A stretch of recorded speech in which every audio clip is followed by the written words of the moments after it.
Mais pourquoi c'est si difficile de s'entendre? Surtout en politique ou sur les sujets de société, quoi. On sent bien qu'on vit un peu dans des camps séparés et que parler devient super compliqué parfois. C'est pas nouveau comme question, mais aujourd'hui c'est particulièrement fort, non? Ah oui, c'est certain. Cette polarisation, on la ressent tous les jours. Alors, pour essayer d'y voir un peu plus clair, on va explorer ensemble les idées d'un livre qui a pas mal fait parler de lui. The Righteous Mind de Jonathan Haidt. C'est un psychologue social. Oui, l'esprit moralisateur, on pourrait traduire. Exactement. Et il propose une analyse vraiment intéressante des raisons psychologiques qui expliquent nos désaccords moraux.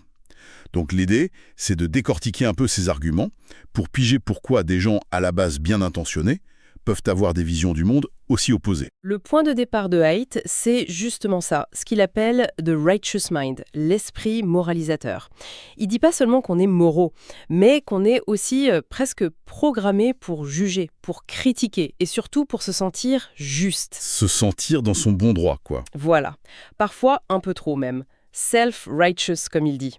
Mais attention, il ne présente pas ça comme un défaut, plutôt comme une caractéristique de base de notre psychologie, qui vient de notre évolution. D'accord. Alors, comment il fonctionne cet esprit moralisateur? Et pourquoi ça nous divise autant? C'est ça qu'on va regarder de plus près. Allons-y. Haidt, il utilise une image super parlante, je trouve. L'éléphant et son cavalier. Ah oui, excellente métaphore. L'éléphant, ça représente nos intuitions, nos émotions, nos réactions un peu viscérales, tout ce qui est automatique, rapide. Le système 1, si on veut. C'est ça. Et le cavalier, c'est notre raisonnement conscient, notre capacité d'analyse, la planification. Mais la grosse idée de Haidt, et c'est là que ça bouscule un peu la philo classique occidentale, Oui. c'est que c'est pas le cavalier qui mène l'éléphant.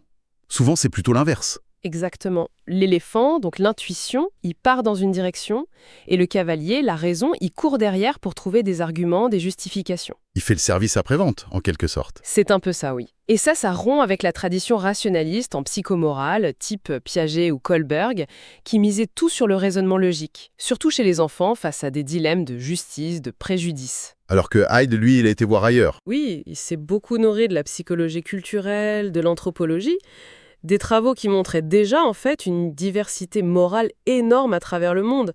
Ça allait bien au-delà des seules questions de tort ou d'équité qui obsèdent un peu l'Occident. Et cette diversité, on la voit, comment il y a des exemples. Ah oui, il en a plein. Par exemple, dans ses études, il utilise des scénarios un peu limites pour voir les réactions, comme cette histoire de Julie et Marc. Le frère et la sœur. Voilà, un frère et une sœur adultes qui, une fois, pendant des vacances, décident d'avoir une relation sexuelle. Ils prennent toutes les précautions, double contraception, personne n'est blessé physiquement ou émotionnellement, ils gardent ça secret et ça renforce même leur lien, disent-ils.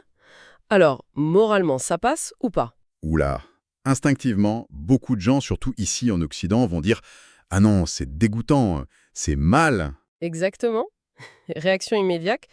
Mais quand on demande pourquoi c'est mal, vu qu'il n'y a pas de préjudice direct, pas de victime, il y a consentement, contraception. Là, le cavalier commence à chercher ses arguments et c'est pas facile. C'est ça le moral dumbfounding, la stupéfaction morale. L'intuition, l'éléphant a crié « c'est mal » très fort, mais la raison, le cavalier, elle peine à trouver une justification logique basée sur les principes habituels de non-nuisance ou d'autonomie. On reste bloqué sur son jugement initial sans pouvoir vraiment l'expliquer. Donc ça montre bien que l'intuition est première. Ça le suggère très fortement, oui. L'intuition donne le jugement quasi instantanément et la raison essaye de justifier après coup. Et parfois, il n'y arrive pas. Et il y a d'autres preuves de ça? Oui, pas mal. En neurosciences, par exemple. Les études sur les dilemmes moraux, comme le fameux dilemme du tramway. Oui, il faut choisir qui sacrifier. Voilà. Ces études montrent que nos jugements instinctifs, souvent basés sur des règles du genre « on ne pousse pas quelqu'un », activent très vite des zones du cerveau liées aux émotions. Les jugements plus calculés, utilitaristes, sacrifier un pour en sauver 5, impliquent plus les zones de contrôle cognitif. Mais ça vient souvent après une première réaction émotionnelle. Donc, l'émotion est vraiment au cœur du jugement moral immédiat. Il semble bien, oui. Pensez aussi aux travaux de Damasio sur les patients avec des lésions cérébrales affectant les émotions. Ils raisonnent parfois très bien, mais prennent de très mauvaises décisions dans la vie parce qu'ils n'ont plus ce guide émotionnel. Ou même les bébés, qui montrent des préférences morales bien avant de pouvoir raisonner. D'accord. Donc, si nos intuitions mènent la danse, C'est quoi ces intuitions fondamentales? Elles sortent d'où? Alors là, Haidt propose une autre analogie, celle des récepteurs gustatifs. Comme pour le sucré, salé, amer. Exactement. Il dit que notre esprit moral est un peu comme notre langue. On aurait plusieurs récepteurs moraux de base, développés pendant l'évolution pour répondre à des défis sociaux importants et récurrents. Et ça, c'est sa fameuse théorie des fondations morales. C'est ça, la MFT, Moral Foundations Theory. Avec ses collègues, il en identifie 6 principales. Chacune est une sorte de sensibilité à un certain type d'enjeu moral, issu d'un problème que nos ancêtres ont dû gérer pour survivre en groupe. Ok, alors quelles sont ces 6 fondations? Premièrement, soin-préjudice, care-harm. C'est la sensibilité à la souffrance, l'empathie, le besoin de protéger les plus vulnérables, comme les enfants.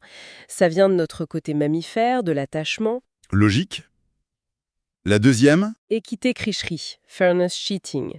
Le sens de la justice, des droits, de la réciprocité. Ça vient de la nécessité de coopérer avec des gens qui ne sont pas de notre famille. Mhm. Mais attention, l'équité, ça peut vouloir dire 2 choses.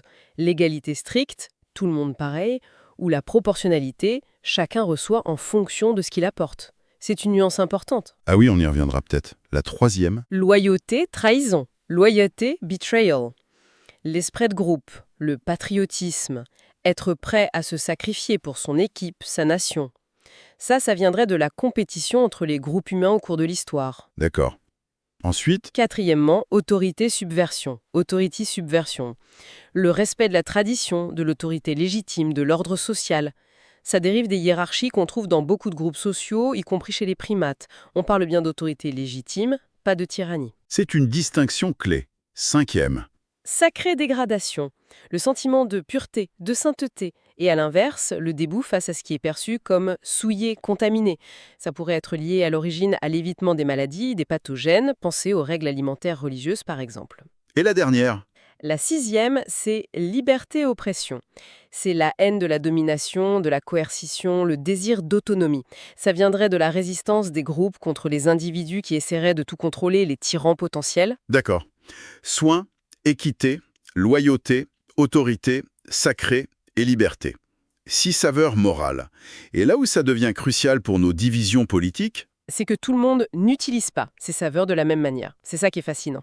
Les études qu'ils ont menées, notamment via leur site yourmorals.org, montrent des profils assez distincts. C'est-à-dire, en gros, les personnes qui se disent progressistes, ou libéraux au sens américain, donnent énormément d'importance aux fondations soins, préjudice et liberté-oppression. Et aussi à l'équité, mais surtout comprise comme égalité. ok, le trio de tête pour les progressistes. Voilà. Alors que les personnes qui se disent conservatrices, elles utilisent une palette morale plus équilibrée, on pourrait dire. Elles valorisent aussi le soin, la liberté et l'équité, souvent plus comme proportionnalité d'ailleurs, mais elles accordent une importance au moins aussi grande, voire parfois plus, aux 3 autres, loyauté, autorité et sacré. Ah oui, d'accord. Ce n'est pas qu'un camp est moral et l'autre non, mais qu'ils n'ont pas la même recette morale, si on veut. Exactement. Leurs profils gustatifs moraux sont différents. Ils ne sont pas sensibles aux mêmes choses avec la même intensité. Et ça explique tellement de choses. Pourquoi un discours sur la fierté nationale ou le respect des traditions, loyauté, autorité sacrée, va toucher une corde sensible chez certains. Et laisser les autres complètement froids, voire les faire réagir négativement. Et inversement, un appel à protéger une minorité opprimée, soins, liberté, oppression, va mobiliser un autre groupe. On ne parle pas la même langue morale, en fait. C'est tout à fait ça. Et comprendre qu'il y a différentes langues morales, c'est essentiel si on veut commencer à comprendre pourquoi on est si divisé. C'est pas juste des opinions différentes, c'est des sensibilités morales différentes à la base. Et Haidt va même plus loin, non? Il parle de notre nature de groupe. Oui, il explore notre côté profondément social. Il reprend une idée du sociologue Émile Durkheim, l'idée d'homo duplex. L'être humain aurait 2 niveaux. 2 niveaux. Oui, on serait à la fois des individus égoïstes qui cherchent leur intérêt personnel. Haidt dit, pour l'image, 90% chimpanzés. Ok, le côté chacun pour soi. Mais on aurait aussi cette capacité étonnante à dépasser notre égoïsme, à nous fondre dans un groupe et à agir pour le bien commun. Ça, c'est les 10% abeilles. 90% chimpanzés, 10% abeilles. J'aime bien l'image. Mais D'où vient cette part abeille? Ça viendrait de ce qu'on appelle la coévolution gène-culture. L'idée, c'est que quand les humains ont commencé à développer une culture complexe, outils, langage, normes, rituels, ça a créé un nouvel environnement qui a influencé notre évolution génétique. Comment ça? Les groupes qui, grâce à certaines pratiques culturelles, des rituels qui soudent, des règles de coopération, etc., arrivaient à être plus unis, plus coopératifs, ils s'en sortaient mieux que les autres groupes. Logique, la force du nombre et de la cohésion. Exactement. Et du coup, ça aurait favorisé au niveau génétique les individus qui étaient prédisposés à bien s'intégrer dans ces groupes, à suivre les normes, à être loyaux, à être groupiches, comme dit Haidt. Notre culture aurait en quelque sorte sélectionné les gènes qui nous rendent capables de vivre en groupe hyper coopératif. Et il parle même d'un interrupteur, non? Pour passer en mode abeille? Oui, The Hive Switch, l'interrupteur de la ruche. Ce sont ces moments un peu spéciaux où notre sentiment d'individualité s'efface et où on se sent appartenir à quelque chose de plus grand que soi. Comme dans une manif, un concert, un match de foot? Tout à fait. Il donne des exemples comme la marche militaire parfaitement synchronisée qui crée un sentiment de puissance collective, ou les danses collectives, parfois jusqu'à l'extase, ou même, oui, l'ambiance dans un stade quand tout le monde chante et bouge ensemble. Ou peut-être même l'émerveillement face à un paysage grandiose? Exactement. Le sentiment de d'émerveillement, qui nous fait sentir tout petit et connecté à quelque chose d'immense. Certains rituels religieux, ou même l'usage de psychédéliques dans certaines sociétés traditionnelles, semblent viser précisément à déclencher cet interrupteur, à dissoudre le soi dans le collectif ou le divin. Et on sait ce qui se passe dans le cerveau à ce moment-là. Quels sont les mécanismes? On a des pistes. On parle souvent de l'ocytocine, cette hormone liée à l'attachement, à la confiance. Elle semble renforcer les liens à l'intérieur du groupe. Attention, pas forcément l'ouverture à tous. Ah, d'accord. L'hormone du nous, pas forcément du eux. Un peu, oui. Et puis, il y a les neurones miroirs, ces neurones qui s'activent quand on regarde quelqu'un faire une action ou ressentir une émotion. Ils jouent sans doute un rôle dans la synchronisation, l'empathie collective, surtout avec les gens qu'on perçoit comme faisant partie de notre ruche. Donc, cette capacité à faire ruche, elle est essentielle pour faire société? Pour les entreprises, les nations? Absolument. C'est grâce à ça qu'on arrive à coopérer à grande échelle. Mais ça a un côté sombre aussi, j'imagine. Si ça nous soude à notre groupe. Ça peut aussi nous rendre méfiants, voire hostiles envers les autres groupes. Et ça nous aveugle à leur perspective. Ce qui nous ramène à nos divisions politiques. Justement, comment on en arrive à adopter une idéologie politique plutôt qu'une autre? Est-ce que c'est juste le hasard des rencontres, l'éducation? Haidt suggère que ça va plus loin. Il y aurait une part de prédisposition génétique. Pas des gènes pour être de droite ou de gauche, bien sûr, mais des traits de tempérament innés. Comme quoi, par exemple? Par exemple, une sensibilité plus ou moins grande à la menace, au danger, ou à l'inverse, une plus grande ouverture à la nouveauté, à l'expérience. Ces traits pourraient nous orienter différemment dès l'enfance. Et ça influencerait nos choix, nos expériences de vie. Voilà. Et tout ça façonne l'histoire qu'on se raconte sur soi et sur le monde, ce que certains appellent le récit de vie. Et ce récit personnel va plus ou moins bien coller avec les grands récits idéologiques qui circulent dans la société. Donne un exemple. Si ton récit de vie est marqué par une forte sensibilité à l'injustice, à la souffrance des autres, et un désir de changer les choses, tu vas peut-être trouver un écho très fort dans le grand récit progressiste de libération des victimes, de lutte contre l'oppression. Je vois. Alors que si ton histoire personnelle met plus l'accent sur la stabilité, la responsabilité, l'appartenance à une communauté solide, tu vas peut-être plus te reconnaître dans le grand récit conservateur qui valorise les institutions, les traditions comme garantes de l'ordre et de la cohésion. Ce qui est important ici, c'est de sortir de la logique. Un camp a raison, l'autre a tort. Haidt propose plutôt de voir ça comme complémentaire. Oui, un peu comme le yin et le yang, chaque camp mettrait en lumière des vérités morales importantes, mais différentes. Il voit des forces des deux côtés. Quelles seraient les forces des libéraux ou progressistes, selon lui? Leur grande force, c'est leur sensibilité aiguë aux victimes, la Fondation Soins, et leur vigilance face à l'oppression et aux abus de pouvoir, liberté-oppression. Ils sont souvent les premiers à identifier les laissés pour compte d'un système et à se battre pour le changement, pour plus de justice sociale, pour protéger les plus faibles. Ils sont cruciaux pour nous alerter sur les dérives. Et les forces des conservateurs? Les conservateurs, eux, avec leur sensibilité à la loyauté, à l'autorité légitime, au sacré, auraient souvent une meilleure intuition de ce que Haidt appelle le capital moral d'une société. Le capital moral. C'est-à-dire? Toutes ces choses un peu invisibles, les normes, les institutions, les vertus, les traditions, qui permettent à une société de tenir ensemble, de favoriser la confiance et la coopération. Les conservateurs sentiraient mieux que ce tissu social est fragile, qu'on ne peut pas tout changer trop vite sans risquer de tout casser. D'où la métaphore, on n'aide pas les abeilles en détruisant la ruche. Exactement. Ils rappellent l'importance de l'ordre, de la stabilité, de la cohésion pour que la coopération puisse fonctionner. Donc idéalement, ces deux perspectives pourraient s'équilibrer, s'enrichir mutuellement. Idéalement, oui. Mais le gros problème aujourd'hui, c'est la polarisation. On a de plus en plus de mal à entendre la perspective de l'autre camp. On vit dans nos bulles. Les fameuses bulles de filtre, oui. Voilà. Et la morale, comme dit Haidt, elle a ce double effet. Elle nous lie, mais elle nous aveugle. Elle nous soude à notre groupe, mais elle nous rend aveugles aux vérités et même aux bonnes intentions qui peuvent exister dans l'autre camp. On devient persuadé d'avoir le monopole de la vertu et que l'autre est soit bête, soit méchant. C'est ça. Et ça rend le dialogue constructif, le compromis, quasi impossible. On risque soit de se figer dans nos certitudes, l'ossification, comme disait Bertrand Russell, soit de tout voir se déliter, faute de cohésion, la dissolution. Bon, alors, face à tout ça, qu'est-ce qu'on fait? Quelle est la leçon à retenir pour essayer de mieux gérer nos désaccords au quotidien? Je crois que l'implication principale de tout ce travail de Haidt, c'est l'importance de la compréhension. Essayer de comprendre d'où parle l'autre. Mhm. Comprendre que nos désaccords, c'est pas juste des opinions différentes sur un sujet donné, mais que ça touche souvent à des intuitions morales profondes, à des sensibilités différentes, à ces fameuses fondations morales qu'on n'active pas tous de la même manière.